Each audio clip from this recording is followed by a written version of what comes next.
fated to the rogue king, the Alpha rejected me. So his deadliest enemy claimed me. The freezing Appalachian snow bit violently through my torn denim jeans. I knelt helplessly in the dark, frozen mud, the bitter winter wind screaming through the heavy pines. Alpha Liam stared down at me with absolute chilling disgust, his expensive leather boots planted firmly in the pristine snow. I gasped desperately for freezing air, officially marked as a pathetic, cursed tragedy. "I reject you, Maeve," Liam declared loudly to the silent forest. His incredibly harsh voice carried zero warmth, zero hesitation. He was tossing me away like broken, contaminated garbage. For 23 agonizing, suffocating years, I lived my entire life as a tragic, walking mistake. The elite, incredibly wealthy Crescent Ridge pack viewed me as an absolute biological plague, a horrifying stain on their pristine, perfect bloodlines. I possessed a terrifying, uncontrollable, deeply destructive curse that isolated me from the entire world. Every single time another human or werewolf attempted to touch my bare skin, they violently burned. It wasn't a mild, uncomfortable sting. It was a devastating, magical hellfire. Severe, excruciating third-degree burns would instantly scar their hands and arms, melting their flesh as if they had plunged their limbs directly into a roaring industrial forge. Because of this terrifying affliction, I was completely isolated, deeply feared, and utterly, profoundly alone. My own parents abandoned me to the pack's orphanage the moment my curse manifested in my cradle, terrified of the monster they had brought into the world. To pay for my meager rations and the freezing, uninsulated cabin on the edge of the territory, I worked the brutal, bone-breaking midnight shift at the massive, pack-owned logging mill. The Crescent Ridge pack derived their immense, multi-billion-dollar fortune from the vast coal mines and ancient timber forests of the Appalachian Mountains. While the elite pack members partied in sheer luxury, wearing custom-tailored designer suits and imported silk gowns, I scrubbed thick, black industrial grease off dangerous, heavy machinery. My hands were permanently calloused, my lungs constantly filled with choking sawdust and bitter wood smoke. I was the invisible, cursed untouchable that the pack pretended did not exist. And then there was Liam. Alpha Liam was the golden, untouchable, highly charismatic heir to the massive Crescent Empire. With his perfectly styled golden blonde hair, his piercing bright blue eyes, and his broad, heavily muscled shoulders, he was the quintessential, pure American prince. Every female in the pack, and dozens in the neighboring territories, violently fought for his fleeting attention. But for reasons I could never understand, Liam's calculating, predatory eyes had locked onto me.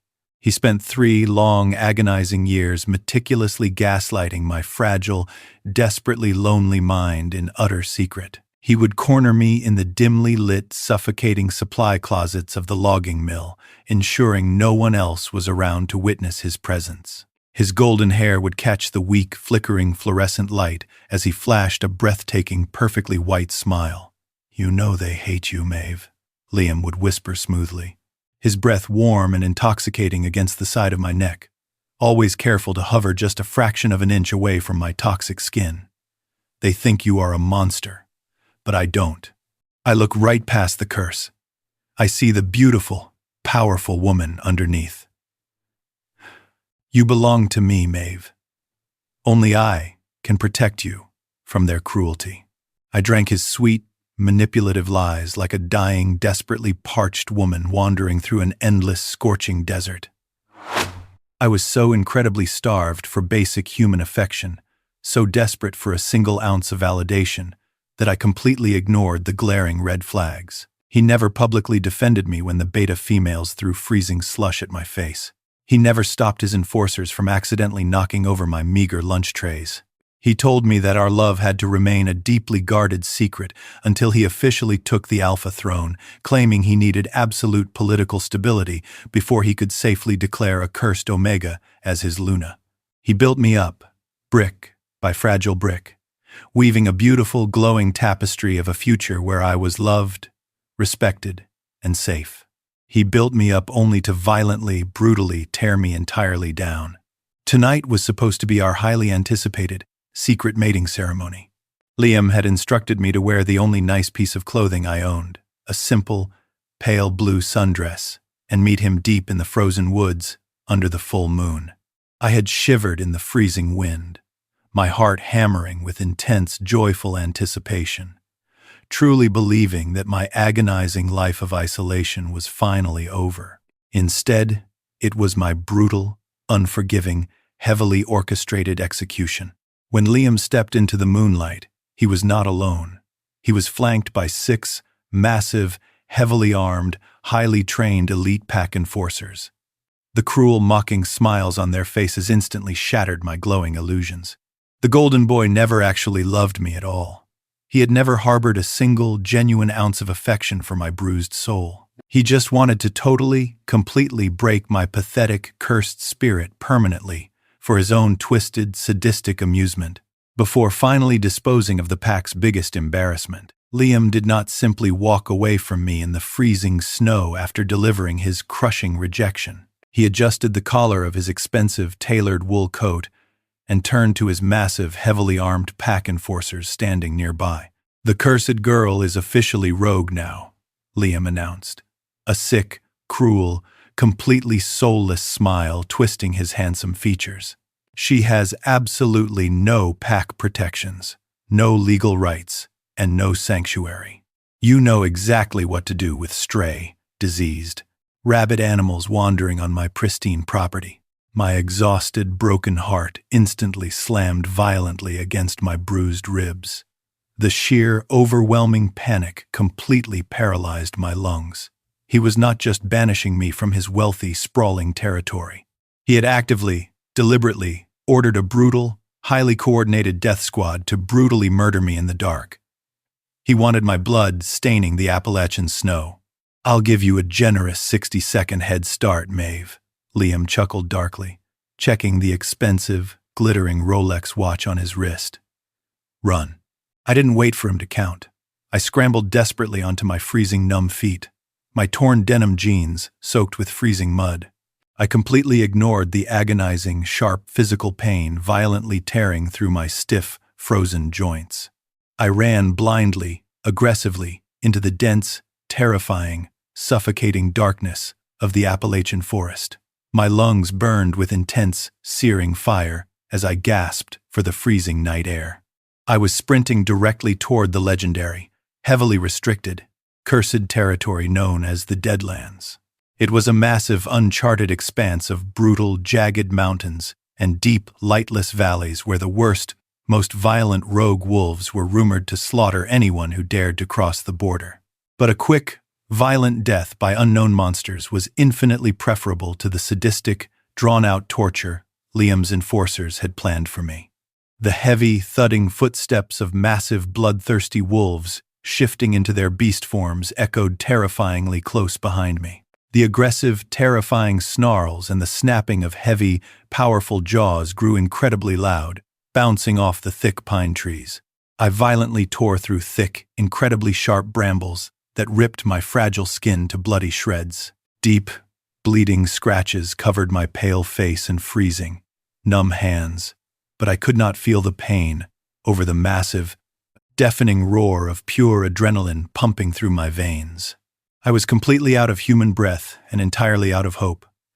My vision began to blur with dark, heavy spots as exhaustion violently overtook my malnourished body. I stumbled heavily over a massive, frozen, snow-covered tree root hidden in the shadows. I crashed violently, face first into the hard, unforgiving, icy ground, the impact knocking the remaining wind completely out of my lungs. I desperately tried to push myself up, but my arms violently shook and collapsed under my own meager weight. The 6 massive crescent enforcers burst through the thick brush, forming a tight, inescapable circle around my trembling, pathetic form. In their massive wolf forms, they were terrifying beasts of muscle and lethal fur. Their glowing, sickly yellow eyes burned with absolute sadistic, murderous joy. The largest wolf, Liam's lead enforcer, let out a deep, guttural, vibrating growl, bearing 6-inch, razor-sharp white fangs dripping with hot saliva. I tightly squeezed my eyes shut, silently bracing for the fatal, agonizing, tearing bite that would finally end my miserable existence.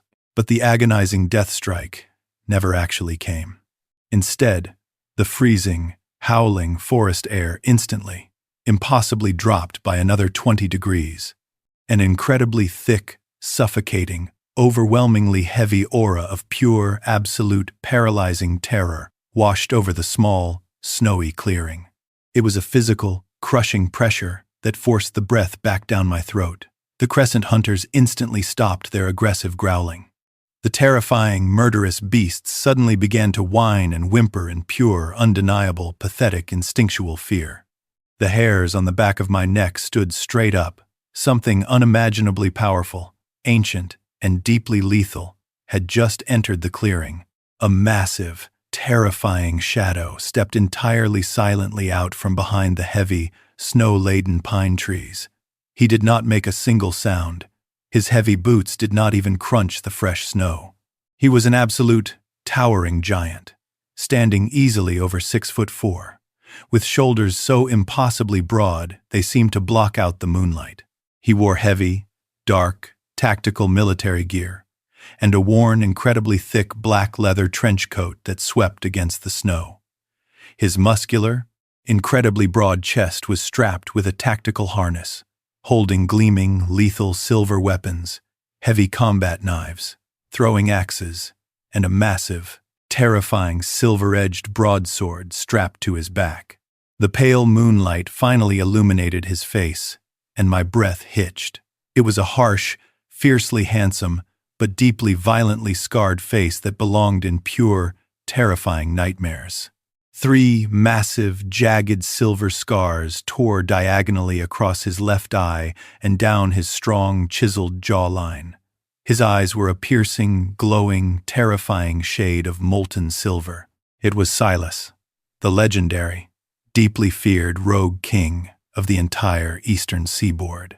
He was the terrifying boogeyman that elite alphas used to scare their pups into obedience. He had an enormous, multi-million-dollar bounty permanently fixed on his head by the Supreme Council.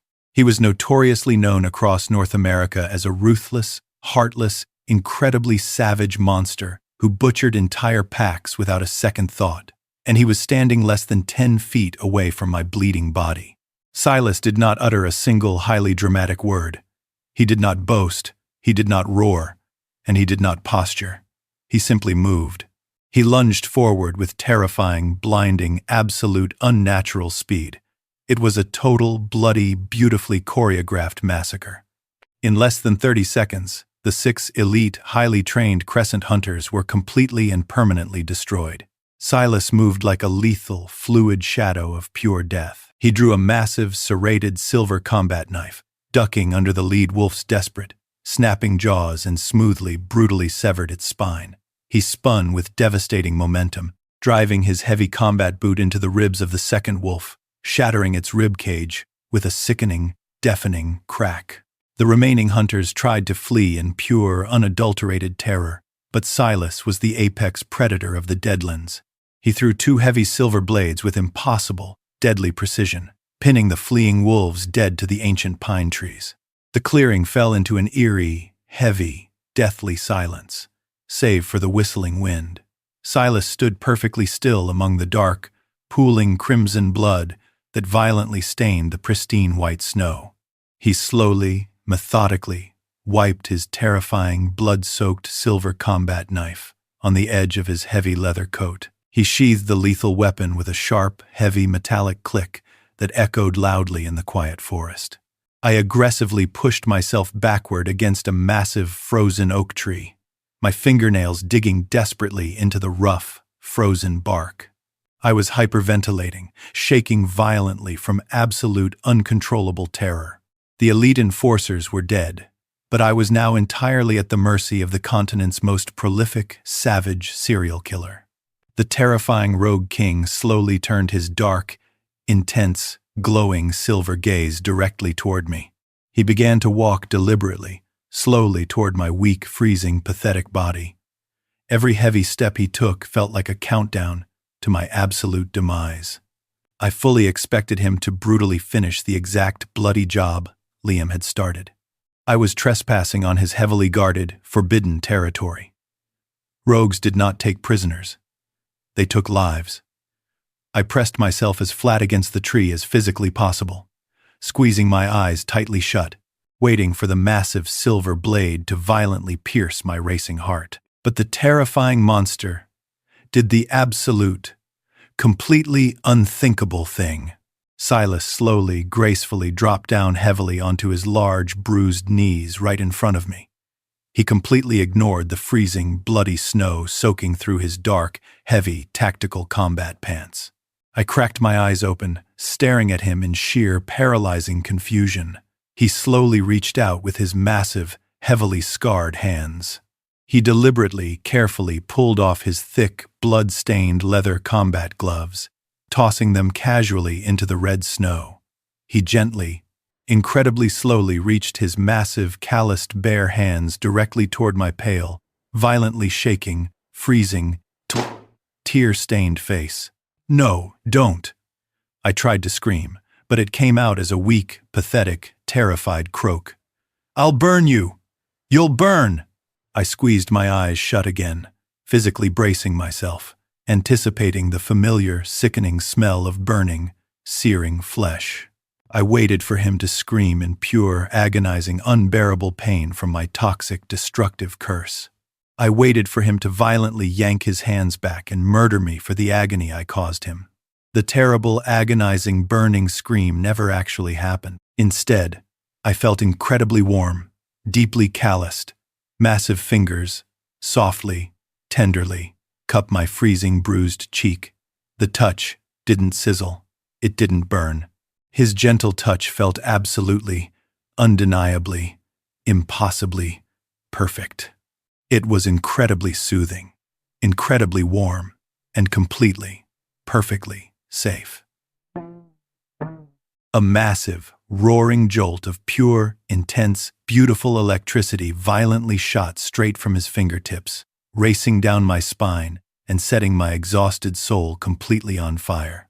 I slowly, hesitantly opened my wide, terrified eyes in complete, absolute, world-shattering shock. Silas was not burning. His pale, scarred skin was not melting or blistering from my toxic, lifelong curse. His massive thumbs gently, slowly wiped away the freezing tears streaming down my dirty face. He was staring deeply, intensely into my eyes with an overwhelming, terrifyingly fierce, absolute devotion. The ruthless, legendary murderer, the savage beast of the eastern seaboard, looked at me like I was his absolute, undeniable religion. "Mine," Silas rumbled in a deep, vibrating, impossibly gentle, gravelly voice that shook the very core of my bones. "My queen." The heavy, intoxicating, overwhelmingly masculine scent of rich, dark leather, fresh winter snow, and deep, ancient cedar completely wrapped around my exhausted senses. It completely drowned out the metallic smell of the surrounding blood. The terrifying, incredibly rare, absolute mate bond violently, beautifully, powerfully, and undeniably snapped into place between our battered souls. The intense, pulling gravity of the bond was inescapable. They told me my whole life that the Rogue King was a mindless, bloodthirsty monster. They completely, utterly lied to me. He was the only person in the entire universe who could touch me without breaking. Silas didn't ask for my permission to move me. He gently, effortlessly slid his massive, powerful arms under my freezing knees and behind my trembling back.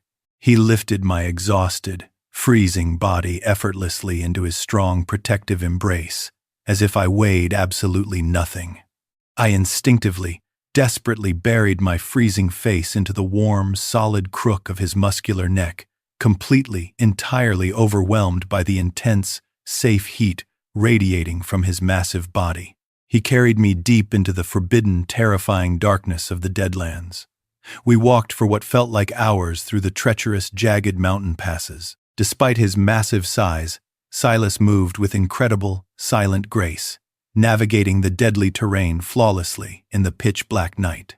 Eventually, we reached the base of a massive, sheer granite cliff face. Silas pressed his hand against a hidden biometric scanner concealed seamlessly within the ancient rock. A massive, heavy, reinforced steel door silently, smoothly slid open, revealing a brilliantly lit, sprawling tunnel. We had reached a massive, heavily fortified, incredibly expansive underground military bunker. It was a leftover, deeply abandoned American Cold War nuclear relic that Silas had brilliantly, perfectly hidden beneath the Appalachian Mountains. I fully expected to be carried into a chaotic, violent, filthy den of savage, undisciplined rogue murderers fighting over scraps of raw meat. Instead, the massive underground facility was incredibly organized, spotlessly clean, deeply warm, and highly, technologically advanced. Bright, warm LED lights illuminated wide, concrete hallways. Massive, heavily tattooed, deeply scarred rogue wolves walked through the corridors, carrying clipboards, weapons, and supplies. They operated like a highly trained, elite, disciplined private military corporation. When they saw Silas carrying me, they did not leer, they did not growl, and they did not look at me with the disgusting, familiar hatred I was so used to at Crescent Ridge. They immediately stopped whatever they were doing. These massive, terrifying, outlawed murderers respectfully, deeply bowed their heads as Silas walked past them. They looked at me with absolute, profound, undeniable reverence and deep, genuine respect. Luna, a massive, heavily scarred female rogue, whispered, respectfully, bowing deeply as we passed the medical wing. "Welcome home, our queen," another massive male warrior murmured, placing his fist over his heart.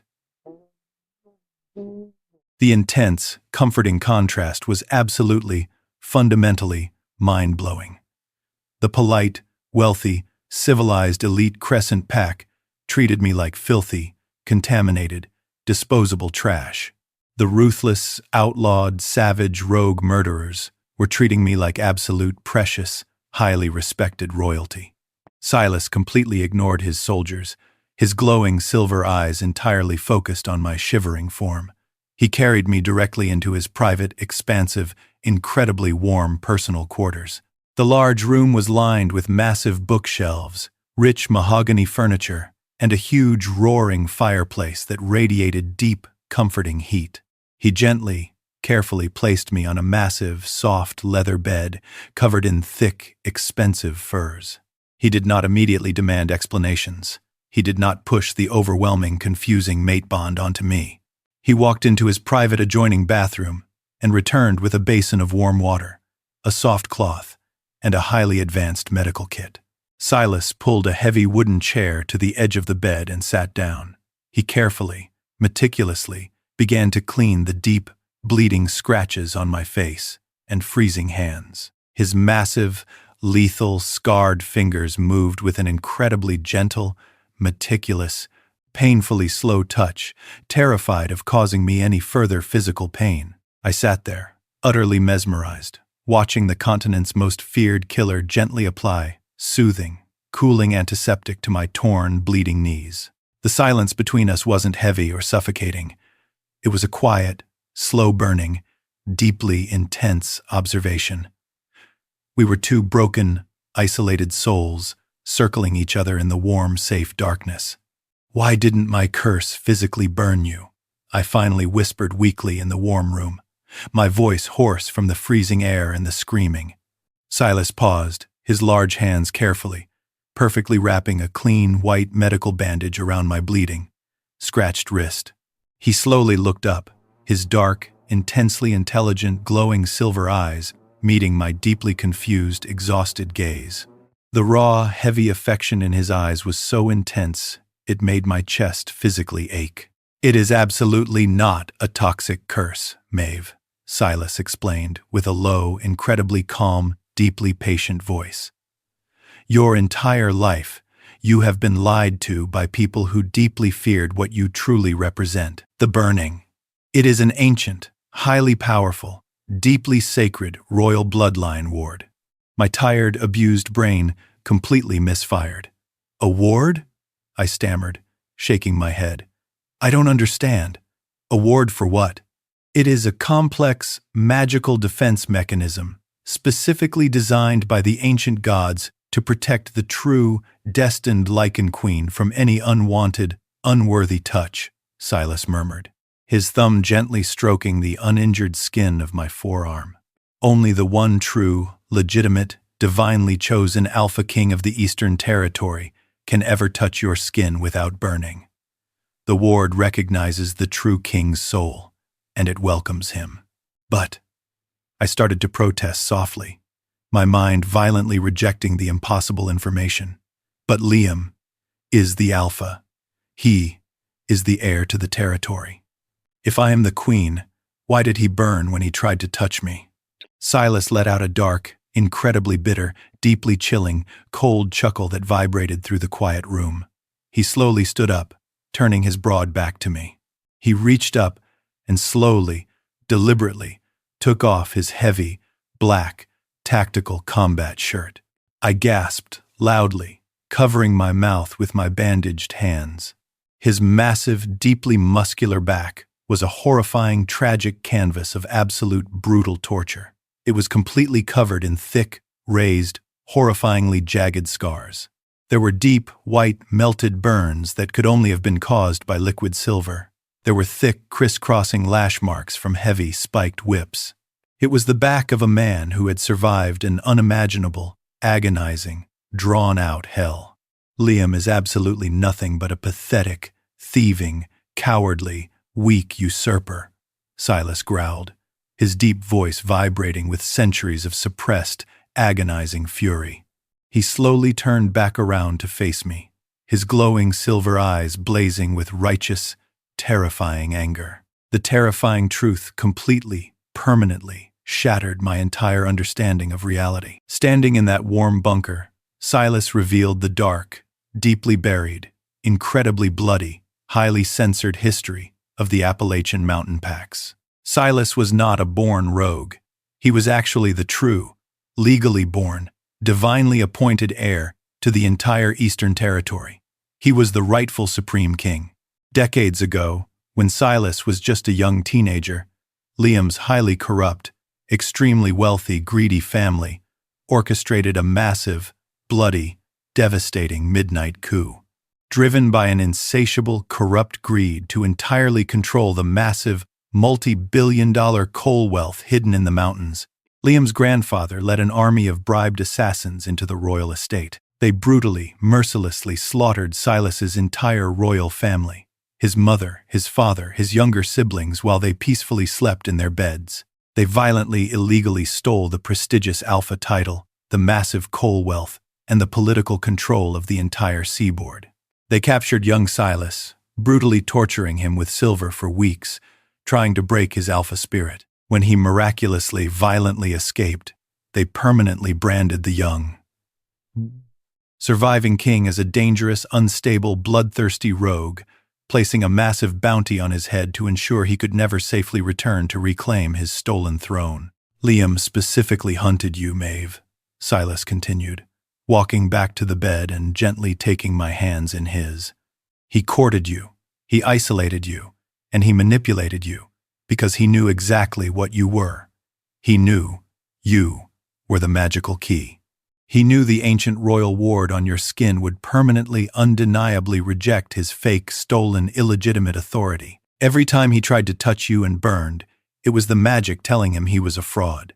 The devastating, colossal realization hit me so hard I felt physically dizzy. Liam had never wanted to love me. He wanted to violently murder me, to completely destroy the living, breathing evidence of his family's grand, bloody treason. He wanted to ensure the true king never found his destined queen, ensuring Silas could never access the full, massive extent of his royal, bonded power to reclaim his destined throne. My entire, miserable, isolated, cursed, agonizing life was meticulously, cruelly orchestrated by Liam's immense, corrupt, terrifying greed. Silas turned his head, looking toward the heavy steel doors of his private quarters, His dark eyes burned with pure, incredibly righteous, unstoppable fury. The slow-burn gentleness he showed me was instantly replaced by the terrifying, lethal focus of a king preparing for absolute war. "He threw my beautiful, perfect mate to the wolves," Silas swore darkly, his deep voice echoing with a promise of utter annihilation. "He forced you to live in poverty. He forced you to believe you were a monster. Now, I am going to completely, violently, and permanently tear his entire fake, wealthy empire directly to the ground." We did not have to wait very long for the violent, bloody, inevitable war to arrive on our doorstep. By dawn, the very next morning, the massive, heavy, blaring perimeter alarms of the underground bunker aggressively screamed loudly, flashing intense, strobing red lights through the concrete corridors. Liam, entirely desperate to finish the job and completely terrified that Silas had found his queen, had aggressively mobilized the entire heavily armed Crescent Ridge Pack army. Hundreds of elite, highly trained, heavily armored Pack soldiers surrounded the hidden, snowy valley above the Deadlands facility. They brought massive, expensive, military-grade tactical vehicles. They carried heavy, fully automatic assault rifles loaded with lethal, silver-tipped ammunition, and they wielded brutal, serrated silver close combat weapons. They were preparing for an absolute, total, merciless siege. Liam stood arrogantly, confidently in front of his massive, highly organized, wealthy forces, safely hidden behind a line of heavily armored SUVs. He cowardly used an expensive, high-powered megaphone to project his fake, perfectly calculated, sickeningly heroic voice across the snowy valley. "Silas, you disgusting, savage, bloodthirsty rogue monster!" Liam shouted into the freezing morning air, his voice dripping with fake, practiced righteous indignation. "We know you are down there. Release the poor, innocent, cursed girl you violently kidnapped last night. If you surrender her now, I will execute you quickly for your horrible, unnatural, savage crimes against our peaceful packs." Liam was playing the perfect, heroic, flawless American politician for his loyal, brainwashed pack. He was brilliantly manipulating the narrative to look like the brave, righteous savior risking everything to rescue the pathetic Omega he had supposedly banished. He knew his soldiers would fight to the death if they believed they were the good guys. Deep inside the bunker, Silas stood in the armory. He just laughed. It was a dark, incredibly terrifying, booming, rich laugh that sent shivers of pure excitement down my spine. He didn't put on heavy, bulky, tactical armor. He didn't grab a rifle. He simply reached out and grabbed his massive, ancient, heavily scarred, silver-edged battle axe. The weapon was as tall as a normal man, glowing faintly with ancient, deadly runic magic. "Stay here, Maeve. Stay safe," Silas commanded gently, kissing my forehead softly. "No," I replied immediately, my voice shocking even myself with its sudden, fierce, undeniable strength. For 23 years I had cowered. I had hidden. I had let them treat me like a disease. But standing next to the true king, feeling the massive, warm, empowering rush of the mate bond surging through my blood, I was no longer a victim. I was the royal Lycan Queen. I am going with you. They need to see exactly who they are bleeding for. Silas looked down at me, his silver eyes flaring with intense, overwhelming pride and absolute burning lust. He nodded once, a sharp, respectful acknowledgement of my fierce autonomy. He stepped calmly out of the heavy, reinforced bunker doors into the freezing morning light. I walked proudly, completely unafraid, directly behind my massive, terrifying, heavily scarred mate. We stood completely alone against a massive, heavily armed army of hundreds of elite soldiers. The entire elite Crescent Army collectively, audibly gasped when they saw me standing confidently beside the terrifying Rogue King. I was not injured. I was not crying. I was absolutely not a terrified, broken hostage, begging for Liam to save me. My chin was held high, and the ancient, royal magic within my blood began to physically manifest, creating a faint, glowing, brilliant white aura around my body. Silas, casually, effortlessly, rested his massive, heavy, lethal, battle-axe on his incredibly broad shoulder. He looked across the snowy battlefield, directly at the Golden Boy. "You came all this massive way just to die, Liam," Silas announced. His voice wasn't amplified by a megaphone, but the ancient, commanding alpha frequency carried it with lethal, chilling, absolute calmness across the entire valley. Every single wolf heard the undeniable, terrifying promise of death. Liam's arrogant, handsome, politically perfect face violently twisted into an ugly, incredibly desperate, furiously panicked snarl. The flawless mask completely slipped, revealing the pathetic, terrified, greedy coward hiding underneath. "Kill the rogue!"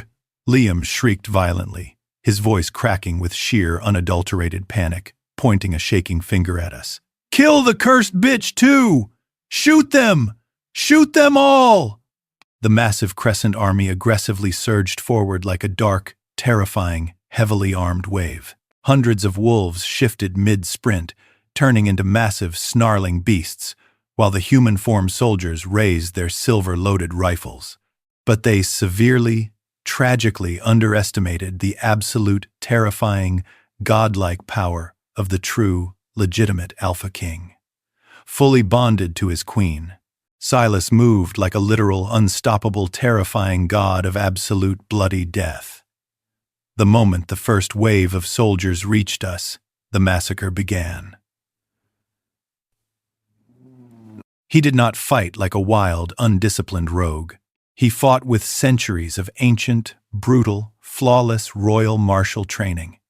He tore through the heavily armored elite soldiers with devastating, unnatural, brutal speed. His massive silver battle-axe was a blur of lethal, blinding light, severing limbs, shattering heavy tactical armor, and completely crushing the arrogant Crescent forces. The rogue soldiers from the bunker poured out behind us, fiercely clashing with the Crescent army, but Silas was a one-man apocalypse. The intense, chaotic, incredibly loud battlefield was completely, horribly saturated with dark red blood, severed weapons, and pristine white snow. Silas entirely ignored the hundreds of soldiers around him, aggressively, violently carving a direct, bloody, unstoppable, terrifyingly focused path straight toward the cowardly Liam. Liam saw the massive, blood-soaked giant bearing down on him. Pure, absolute terror completely broke the fake Alpha. He desperately, frantically tried to shift into his massive, pristine, golden wolf form to fight back, his bones snapping and reforming as he lunged. But Silas was infinitely faster, incredibly stronger, and deeply, violently fueled by decades of pure, righteous, undeniable vengeance. Before Liam could even fully complete his shift, Silas lunged. He violently swung the flat, broad side of his heavy battle-axe, brutally slamming it directly into Liam's transforming ribs. The sickening, deafening crack of shattering bones echoed over the gunfire. Liam was violently thrown backward through the air, crashing heavily against the side of his expensive, armored SUV. Silas didn't give him a single microsecond to recover. He closed the distance in a flash, brutally slamming Liam onto the frozen, hard, unforgiving dirt. He planted his incredibly heavy, steel-toed tactical combat boot firmly, violently onto Liam's crushing, broken chest, pinning the fake Alpha entirely to the ground. The battle around them instantly ceased. The surviving Crescent soldiers lowered their weapons, completely paralyzed by the sheer, overwhelming, suffocating, dominating Alpha aura radiating from Silas. They realized, in that terrifying moment, that they were looking at their true, ancient king. The fake, golden Alpha screamed in pure, pathetic, incredibly embarrassing terror. He thrashed weakly under the crushing weight of Silas's boot, blood actively bubbling past his perfect, expensive white teeth. I slowly, confidently, walked forward through the violently kneeling, completely terrified, completely defeated Crescent soldiers. They parted for me, bowing their heads, finally recognizing the royal aura I possessed. I stood completely over Liam's pathetic, broken, desperately bleeding, crying form. "Maeve, please!" Liam begged, crying actual, pathetic, snot-filled human tears, desperately reaching a shaking, bloody hand toward my boots. I loved you. I was trying to protect you. Save me. Please, baby. Save me. I looked down at the pathetic, manipulative, disgusting man who had systematically, mentally, tortured me for years. I looked at the man who had ordered my brutal execution just 12 hours ago. I searched my heart for a single ounce of the love I used to hold for him. I felt absolutely zero pity, zero warmth, and zero forgiveness. There was nothing left but cold, hard, righteous justice. I didn't say a single word to him. He was not worth the breath in my lungs. I simply turned away from his begging, pathetic face. Huh. I gently, lovingly placed my small hand on Silas's massive, heavily muscled, completely blood-stained arm. The ancient, brilliant, powerful royal magic aggressively surged powerfully between our beautifully bonded, connected souls, glowing brightly in the morning light. Finish the trash, my king, I commanded softly, my voice cold, steady, and absolute. Silas looked at me, his silver eyes blazing with deep, profound adoration and fierce, ultimate respect. He nodded once. He swung his heavy, lethal silver axe downward without a single fleeting microsecond of hesitation.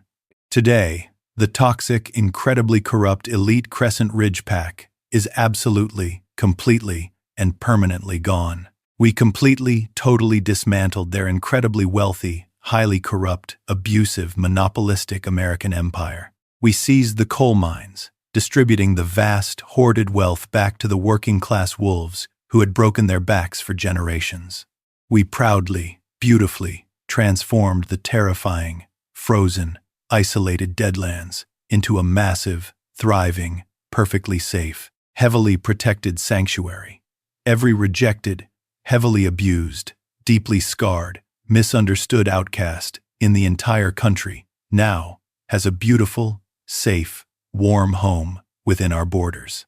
I am absolutely no longer the pathetic, cursed, invisible, terrified factory worker scrubbing grease in the midnight shadows. I am the deeply respected, highly powerful, fiercely, undeniably protected rogue queen of the Eastern Territory. Silas sits proudly on his reclaimed, rightful, ancient throne with absolute, terrifying, benevolent dominance. But every single night, when the heavy bunker doors are locked and the world is quiet, the legendary, ruthless killer completely drops his terrifying, massive guard. He gently, reverently kneels on the soft rug before my comfortable reading chair. He rests his massive, heavily scarred, beautiful head lovingly, gently in my lap, closing his glowing silver eyes in pure, absolute peace. I slowly, tenderly run my fingers through his dark, thick hair, mapping his scars, utterly unaffected by any curse, only feeling the overwhelming, incredibly deep, profound warmth of his absolute love. We learned a deeply profound, incredibly valuable, life-altering lesson through our agonizing, bloody, beautiful journey in the dark. The handsome, charming, golden prince in the bright castle will quickly, ruthlessly sacrifice your entire soul to save his own pathetic, fake kingdom. But the terrifying, deeply scarred, brutal villain living in the shadows will gladly, violently, and beautifully burn the entire world to the ground just to keep you perfectly, eternally warm. Are you absolutely obsessed with dark, thrilling, highly satisfying villain? Gets the girl romances where the underdog finally wins? Thank you so much for listening to this incredible, emotional, action-packed audio story. If you want to actively support my creative work and hear more stories like this, please check out my exclusive Patreon community. You will get amazing, instant early access to my darkest, most thrilling, epic romance stories before anyone else. The direct link is easily waiting for you in the description box below. Did you anticipate Liam's incredibly toxic, manipulative, deeply evil betrayal from the very beginning? How satisfying did you feel when Silas completely, brutally destroyed the elite, arrogant army with a single axe? Let me know your exact, honest thoughts in the comments section. I always read your amazing feedback, and it means absolutely everything to my channel's growth. Please remember to firmly hit that subscribe button for more epic, incredibly satisfying dark romance content. Stay fierce, trust the shadows, stay loyal, and see you in the next video. Lily.